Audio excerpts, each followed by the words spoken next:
حضرت علی رضی اللہ تعالیٰ عنہ حضرت امیر معاویہ کی بات ہو رہی تھی.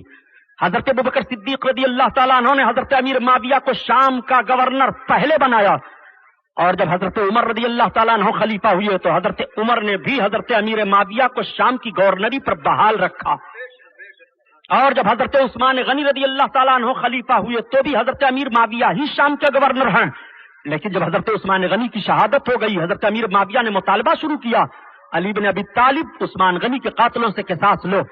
حضرت علی رضی اللہ تعالیٰ عنہ اپنے اجتہاد میں حضرت عثمان غنی کے قاتلوں کے پتہ لگانے میں صحیح حقیقت تک نہیں پہنچ پا رہے ہیں، پتہ نہیں چل پا رہا ہے، قصاص لینے میں تاخیر ہو رہی ہے. حضرت امیر معاویہ نے لشکر کشی کر دی. حضرت امیر معاویہ نے چڑھائی کر دی کہ علی خلافت سے دستبردار ہو جاؤ، اگر خلافت سے دستبردار نہیں ہوتے ہو تو پھر عثمان غنی کے قاتلوں کا بدلہ لو، قصاص لو. حضرت امیر معاویہ بھی اپنے موقف پر صحیح ہیں اور حضرت علی بھی اپنے موقف پر صحیح ہیں، اس لیے کہ یہ صحابہ کا اجتہاد ہے، اور اجتہاد کا مطلب یہ ہوتا ہے کہ فقیہ مجتہد جب کسی مسئلے میں خلوص نیت سے اجتہاد کرتا ہے، غور و فکر کرتا ہے، اور غور و فکر کے بعد نتیجے پر پہنچنا چاہ کر کے عمل کرتا ہے، اگر وہ حقیقت تک پہنچ گیا تو اس کو 2 ثواب ملتا ہے، اور اگر وہ اپنے اجتہاد سے حقیقت تک نہیں پہنچا، حقیقت تک اس کی رسائی نہیں ہوئی تو بھی اس کو 1 ثواب ملتا ہے. لیکن اجتہاد کرنے میں خلوص شرط ہے. اب آپ کو دیکھنا ہے کہ حضرت علی جن کے اوپر ایک اسلام دشمن نے تھوک دیا تھا اور انہوں نے اپنے خنجر کو سمیٹ لیا تھا، دوسری طرف رکھ دیا تھا، اپنے ہتھیار کو اپنے ہاتھ سے چھوڑ دیا تھا، کیا حضرت علی اپنی تلوار مسلمان کو قتل کرنے کے لیے اٹھائیں گے؟ کیا حضرت علی اپنی تلوار سے یہ نیت رکھیں گے کہ میں اپنی حکومت بنانے کے لیے معاذ اللہ مسلمانوں کو قتل کروں؟ اب آؤ ذرا دیکھو، حضرت امیر معاویہ کا بھی خلوص ملاحظہ کر لو. حضرت امیر معاویہ کا کتنا خلوص ہے. حضرت امیر معاویہ کے اندر اتنا خلوص ہے کہ کسی نے سوال کر دیا تھا، معاویہ یہ بتاؤ کہ تم بڑے ہو کہ علی بڑے ہیں، فضیلت کس کی زیادہ ہے؟ تو امیر معاویہ رضی اللہ تعالیٰ عنہ کے الفاظ سنو. آپ فرماتے ہیں کہ علی جہاد کے لیے جس گھوڑے پر سوار ہو کر کے چلتے ہیں، اس گھوڑے کے ٹانپ کے نیچے کی جو دھول اڑ رہی ہے، معاویہ اس دھول کے برابر بھی نہیں ہے. خلوص تو ذرا ملاحظہ فرمائیے. خلوص کی بات بتاؤں حضرت امیر معاویہ کی. حضرت امیر معاویہ کے خلوص کا حال یہ تھا، اللہ اکبر، کہ جب حضرت امیر معاویہ اور حضرت علی کے بیٹے حضرت امام حسن سے جنگ کی نوبت آئی تھی تو حضرت امیر معاویہ نے حضرت علی سے جو جنگ کی تھی صفین کے میدان میں، اس میں دونوں طرف سے 90,000 مسلمان شہید ہوئے تھے. دونوں طرف سے مسلمان شہید ہوئے، دونوں طرف سے صحابہ ہیں. اتنی سخت جنگ ہوئی تھی، اجتہاد میں اس طرح سے سخت اختلاف ہوا تھا. تو اجتہاد میں تو اتنی تلواریں چلی، اور اگر آج اجتہاد میں غلطیاں ہو جا رہی ہیں تو کہہ رہے ہیں کہ یہ مولانا لوگ لڑائی کروا رہے ہیں، یہ مولانا لوگ اختلاف پیدا کر رہے ہیں، حرام خور کہیں کے. پتہ کچھ نہیں ہے، مولانا لوگ لڑائی کرواتے ہیں. ہاں ذرا دیکھو، حضرت علی رضی اللہ تعالیٰ عنہ اور حضرت امیر معاویہ کو دونوں طرف سے 90,000 مسلمان شہید ہو گئے تھے. حضرت امیر معاویہ نے سوچا کہ اگر حسن ابن علی سے بھی میری جنگ ہوتی ہے تو حفاظ کرام نہیں رہ جائیں گے، صحابہ نہیں رہ جائیں گے، وہ لوگ جن پر ہمیں ناز ہے تقوی اور طہارت میں، وہ لوگ نہیں رہ جائیں گے. حضرت امیر معاویہ نے ایک سادہ کاغذ حضرت امام حسن کے پاس بھیجا. حسن ابن علی کے پاس یہ سادہ کاغذ لے جاؤ، جتنی شرطیں وہ رکھ دیں سب مجھے منظور ہے. حضرت امیر معاویہ کا خلوص دیکھو. حضرت امیر معاویہ رضی اللہ تعالیٰ عنہ اپنے اجتہاد میں صحیح ہیں، حضرت امیر معاویہ اور حضرت علی دونوں اپنے اجتہاد میں صحیح ہیں. حضرت امیر معاویہ کا خلوص ملاحظہ کرو. جب حضرت علی سے اختلاف ہوا اور آپسی اختلاف کا علم روم کے شہنشاہ ہرقل اعظم کو ہوا، ہرقل بادشاہ نے جب سنا کہ معاویہ ابن سفیان اور علی ابن ابی طالب ان دونوں میں اختلاف ہوا ہے، مسلمانوں میں 2 جماعتیں ہو گئی ہیں اور آپس میں خون ریزی ہو رہی ہے، تو خفیہ قاصد معاویہ ابن سفیان کے پاس یعنی حضرت امیر معاویہ کے پاس ہرقل اعظم نے بھیجا